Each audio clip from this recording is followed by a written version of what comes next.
Good morning, fellow gardeners. This is Paul with an update on my string of succulents collection. You can see my favorite one is in bloom right now. That's the variegated string of pearls. Absolutely a stunning plant. I haven't had it for very long, but you can see it's in full bloom and the flowers smell just like cloves. It's a gorgeous plant. Definitely my favorite. A must-have if you collect these. Up next here, you can see this is my string of rubies. Some people call it ruby necklace, and it's definitely a different variety. It makes little daisy-shaped flowers, but it's a beautiful plant in its own.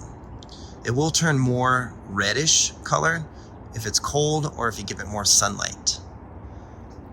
It's a beautiful contrast of colors between green and this beautiful kind of purple. I like this plant a lot. This is the ruby necklace or string of rubies. Up next here is the string of raindrops. You can see it's a different shape than the string of pearls, and this one likes to bloom as well. It bloomed about a month ago in November. So it gets quite long. It's just a gorgeous plant. So that's the string of teardrops. Over here you can compare and contrast the string of bananas with the string of fishhooks. The string of bananas are on the left, and the fishhooks are on the right. They get a little longer and they have a sharper tip. They're a little bit different color green. Now, both have bloomed for me, and they make a very similar flower. It's kind of like this. This is a spent one.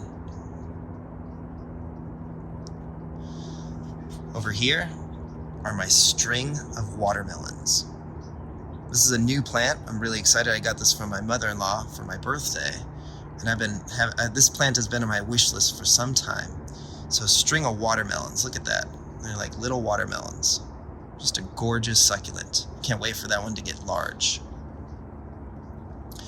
And last but certainly not least, this is the string of dolphins. Now this plant has had prolific growth in just 1 year. Let me step back so you can see it.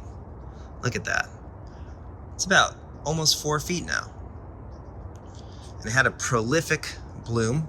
You can see all of the spent flowers that I need to prune back and clean up.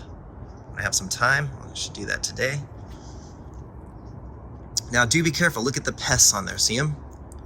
So I'm going to use neem oil, and I'm going to spray, excuse me, I don't use that anymore. I like neem oil, but I prefer using Dr. Bronner's Peppermint Castile soap. I use that nowadays, especially on tender succulents like this. So I'll prune it back, and I will spray this probably 2 times this week just to get rid of that. And this is the only string of succulents that gets this in my yard, so I find that interesting as well. These are most likely little aphids. So that's about it for care. I mean, you do get some pests, but these things are quite easy to care for as long as they don't get too much sun and they don't get too cold. You can see why they call this one the string of dolphins. Look at that. They're just like beautiful little dolphins dancing around. So there you go. There's an update on my string of collection. Thank you for watching. Hopefully you can get yourself some lovely string of succulents in the future. Just make sure you don't give them too much sun. And they do great till about 34 degrees or so in my experience. This morning it was 37. You can see they're doing just fine. All right, give us a like and a subscribe. Thanks so much for your time. Have yourself a wonderful day. Take care.